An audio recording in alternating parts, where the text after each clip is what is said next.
With your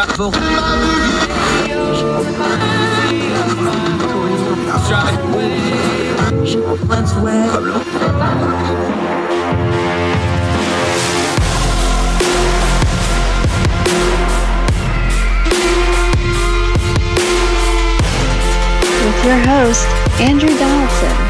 This is Heard Tell.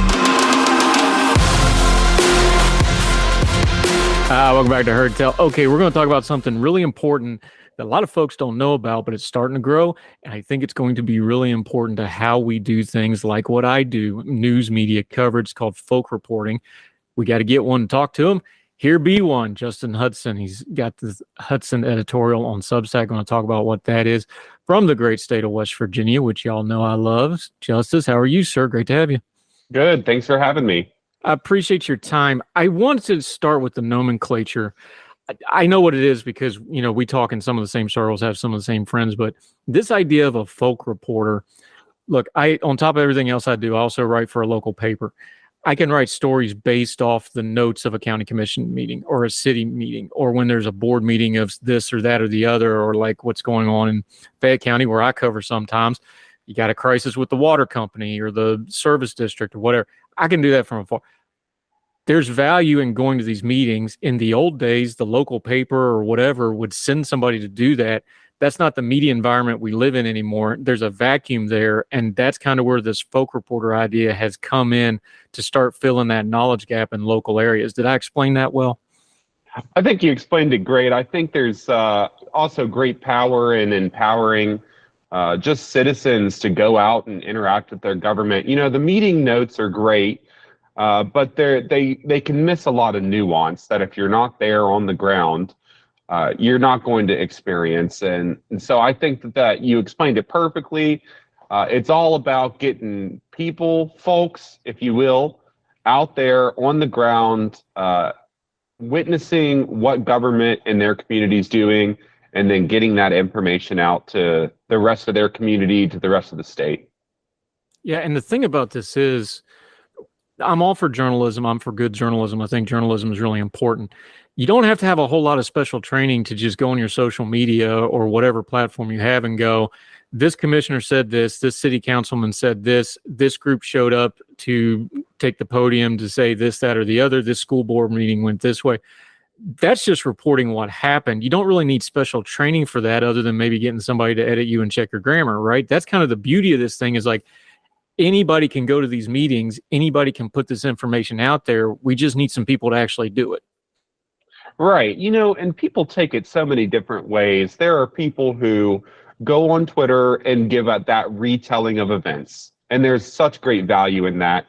And I've taken it to where, you know, at the beginning I was writing articles. They were just write down the agenda in article form. And now I'm at the point where there's editorializing, trying to get more information into a smaller bit, just like a news reporter would do. So there is not any training that anybody needs. You do need the confidence to be able to just show up in these rooms where, you know, oftentimes you might, I'm kind of a bombastic personality, so I can go into these situations and be confident and not be kind of intimidated, but not everybody's like that. So, but ultimately, you know, government's there to, you know, serve the people. And so if you can kind of muster up a little bit of confidence, you can get out there. You don't need training. You don't need to go to school for it.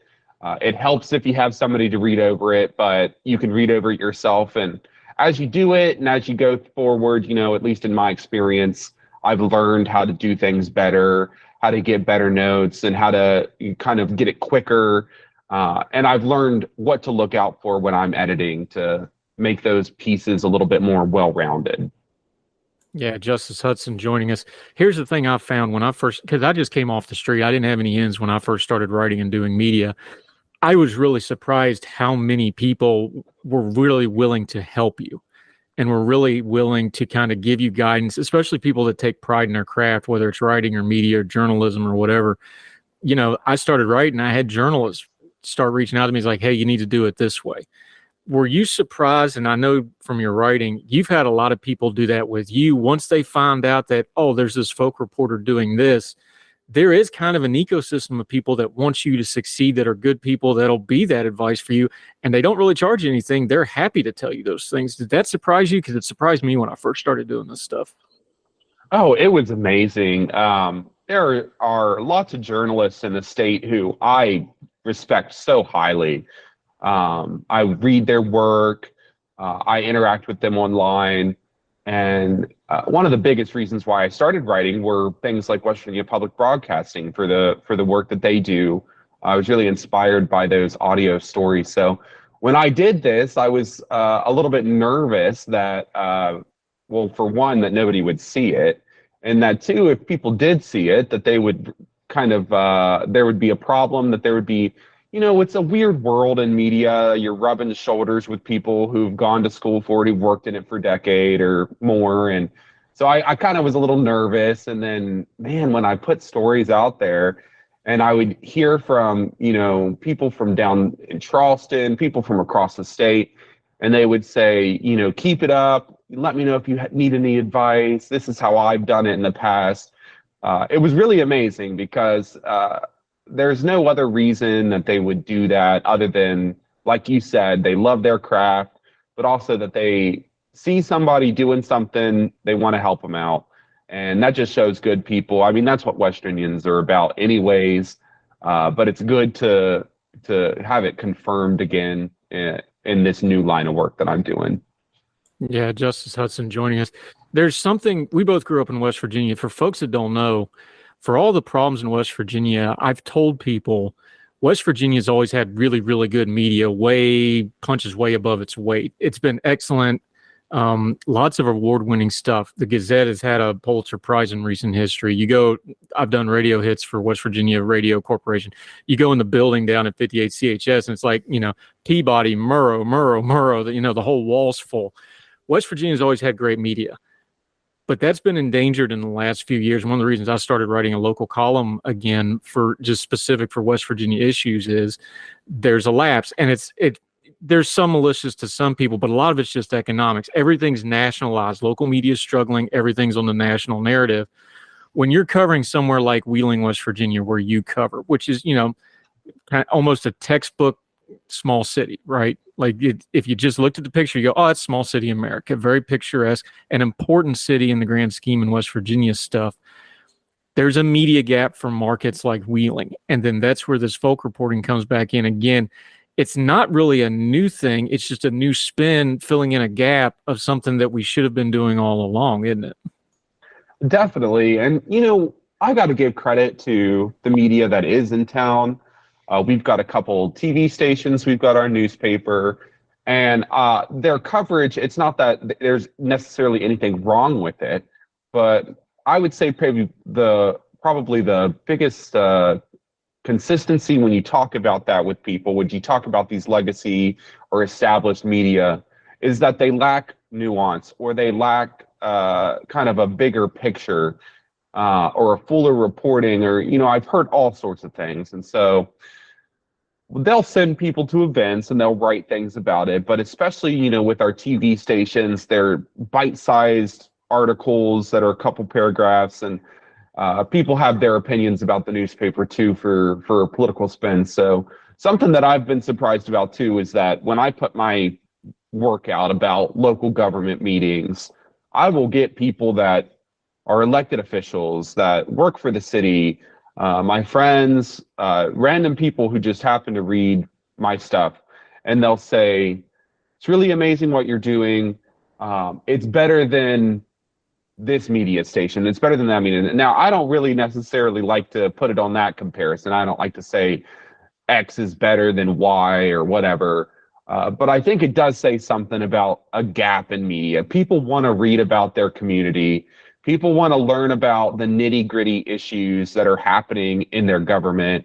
While they might be small issues to other people. I mean, when Wheeling City Council is in June of 2023, spending or allocating the last bit of their ARPA money, that's a big story. That's an important story. People want to understand where that money went.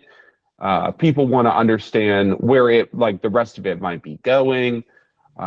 They want to hear why their counselors are defending what they're going to allocate it for. And that's important. And that's not necessarily a story you're going to hear unless you are going to buy a paper, which more and more, sadly, people are not buying papers. So there is a gap. We've got, like you said, great media in the state. We've got people at these organizations in spite sometimes of whoever owns these stations or these papers, that we've got people there that really care, that want to be out there. But there's still always been in this community across the state, I see it online too, that there is like a contempt. People hold a lot of mixed feelings about media, and they want more, and they want more broad stories. So there's a gap. I like to think I'm filling it. Sadly, because it's a part-time job, I can't fill it all, but one story at a time.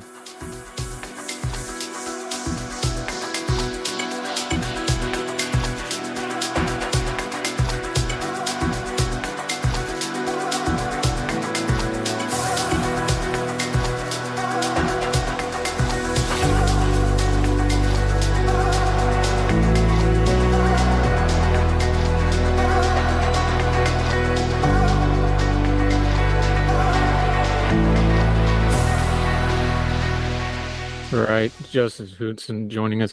That's the key, though, is the thing, and I've been doing some mentoring with younger folks that are looking to get into media. So I tell, like, regular people, though, is like, well, wait a minute, if you have a Facebook, you have a platform.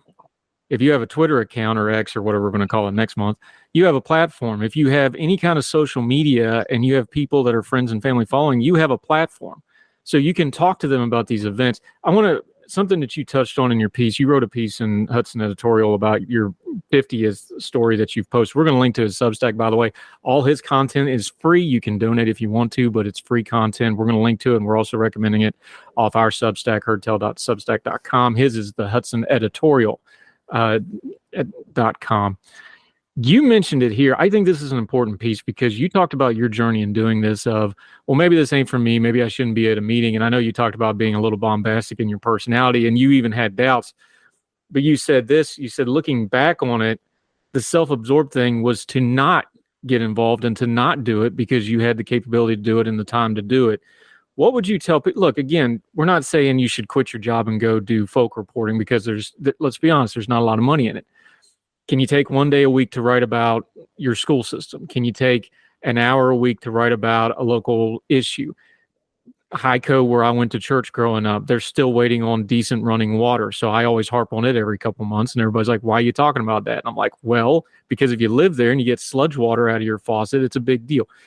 Those kind of little things, those are an hour, 2 hours, a couple minutes out of your week. But that's an important piece of the local small level of journalism that just about anybody can really do. And I found it interesting that you put it that way, that, you know, the self-absorbed thing is to not share that platform that you have, no matter how small it may be. Yeah, and you know, that comment came because this Folk Reporters program is an initiative by Black by God. And I love Black by God, and they do great work. But when I first learned about that program, I thought, oh, well, I'm white, so it's not for me. And now I laugh about it because it's a funny notion. It was a self-absorbed, like I put in the article, it was an attitude that I had that this is not for me. For one, because it's not a paper.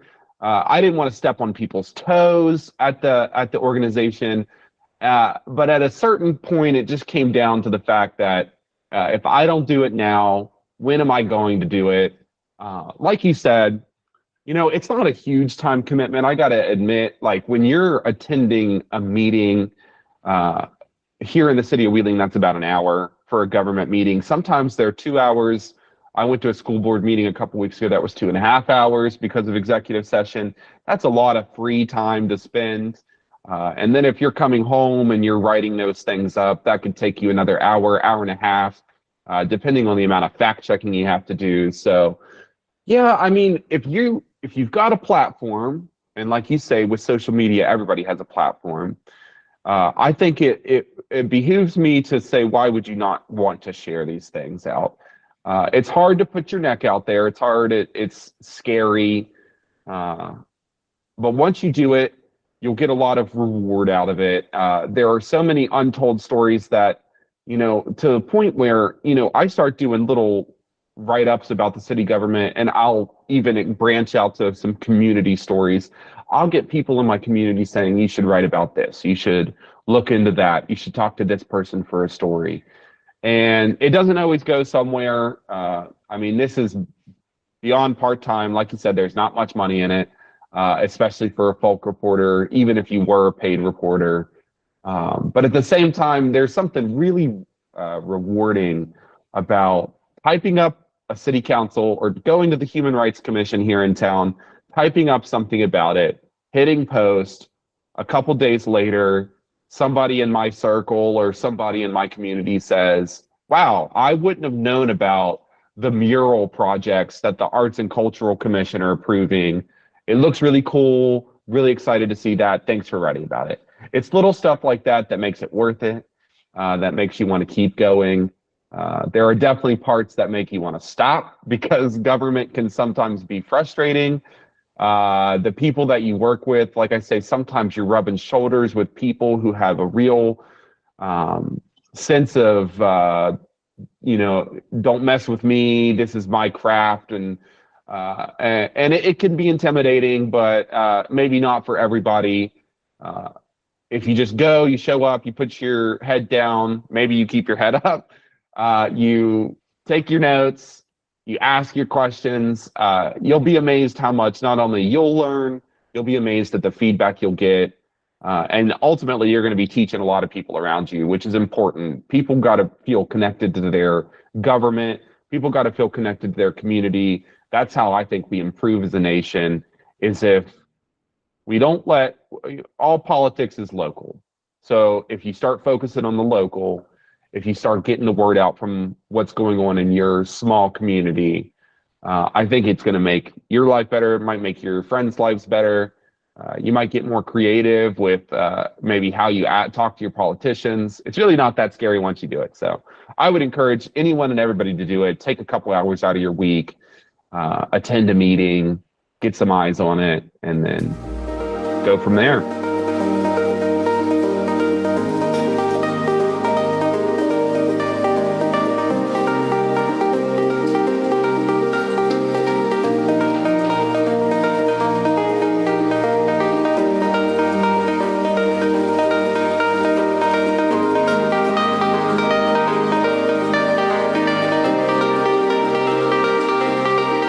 And there's a ton of resources out there. You talked about Black by God runs a whole folk reporter.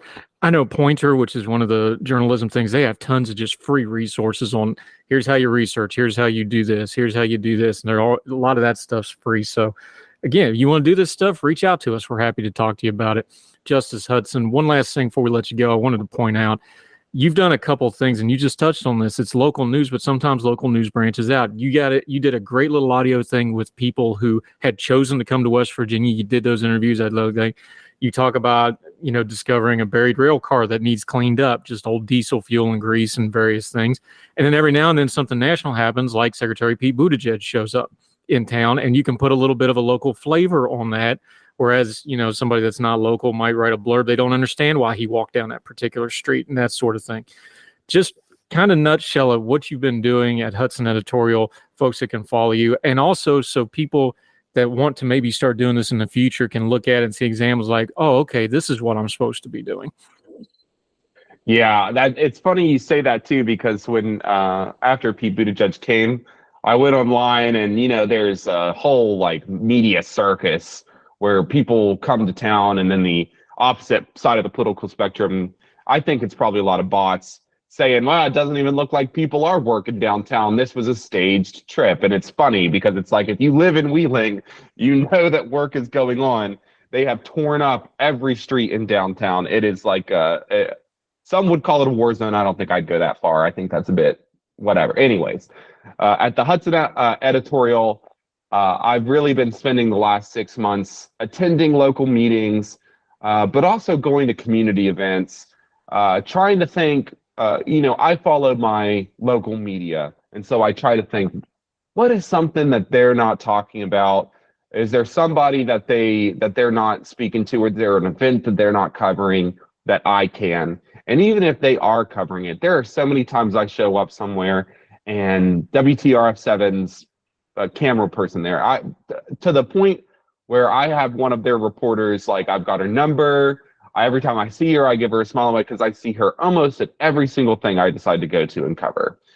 From small dog festivals that happen in town all the way up to the ribbon cuttings for police headquarters. She's everywhere, and I love it.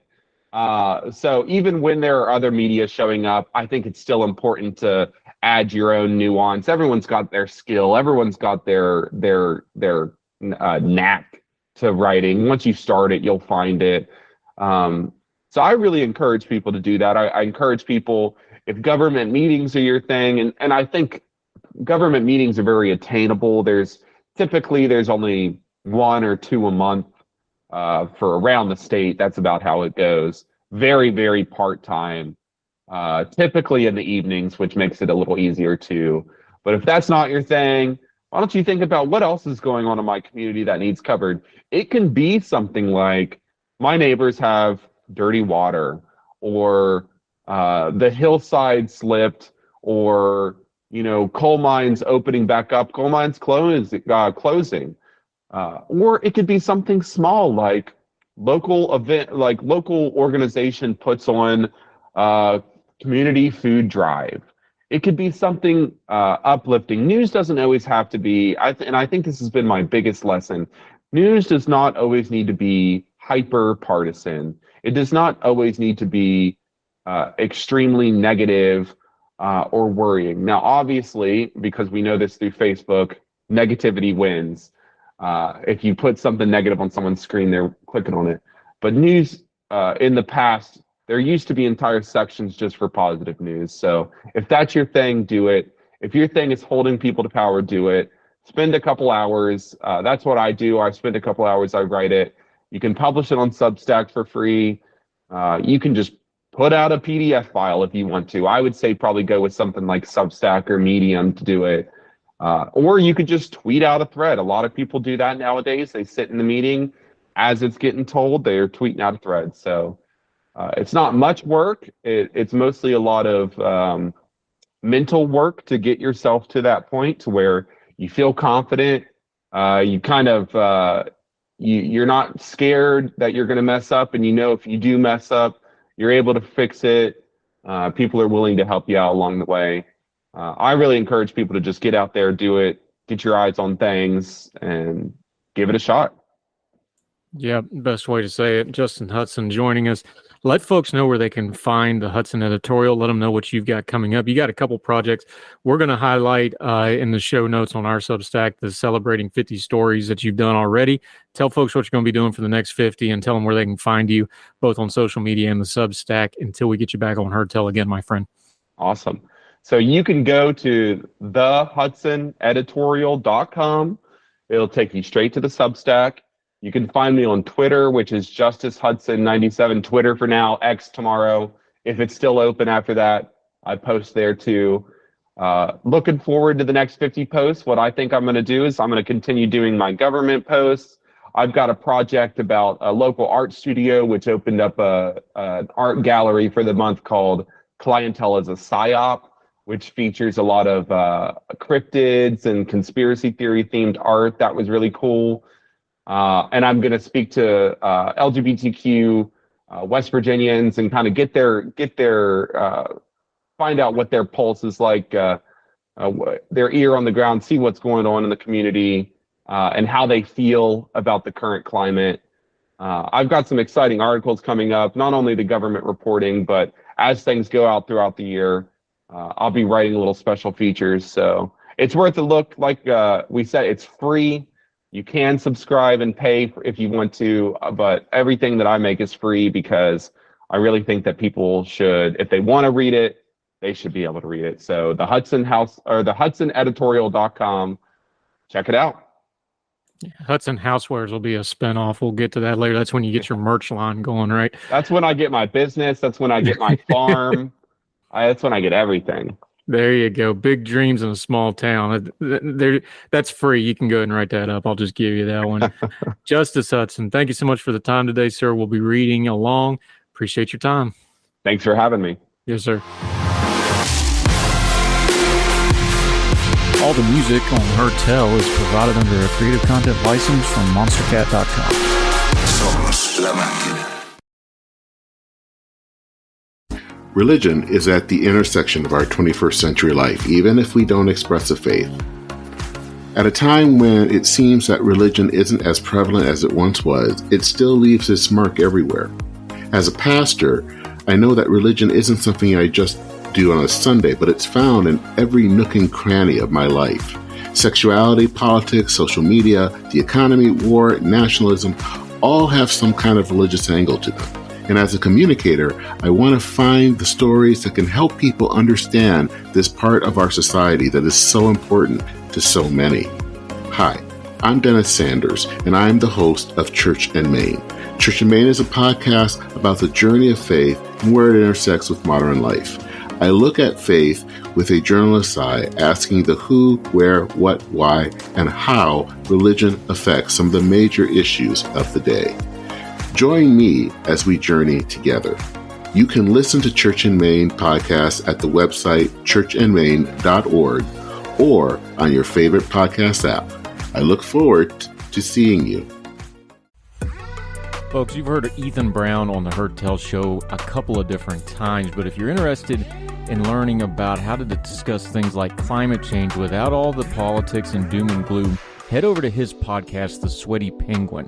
Sweaty Penguin is a late-night comedy-style climate podcast working to add nuance, critical thinking, humor, and hope to the climate conversation. They got over 100 episodes already, breaking down weekly news stories and specific topics, from the vanilla to the ADHD to the international accountability to orangutans. Yes, I know, it's a comedy thing, so just go with it. But each time, exploring different ways we can make progress on these issues while still helping the economy, health, security, and everything else we care about. Feel overwhelmed, exhausted, or excluded by today's climate change discourse? This is the podcast for you. Find The Sweaty Penguin wherever you get your podcasts or at www.thesweatypenguin.com.